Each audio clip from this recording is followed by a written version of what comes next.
ও বড় ভাই, চাকরি বাকরির চিন্তা বাদ দেন। এই রে টলি কেনেন, আমি কিনে ফেলেছি।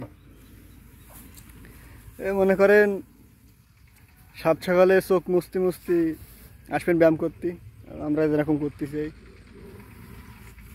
দুপুরবেলা বাড়ি যাবেন, একটা টানা ঘুম দেবেন, সন্ধ্যেবেলায় চার দোকানে আড্ডা দেবেন, পকেটে 4,000 টাকা আসবে, 4,000 5,000 টাকা আসবে। ভালো না? মাসে 30 দিনের ভেতরে 20 দিন কাজ করবেন,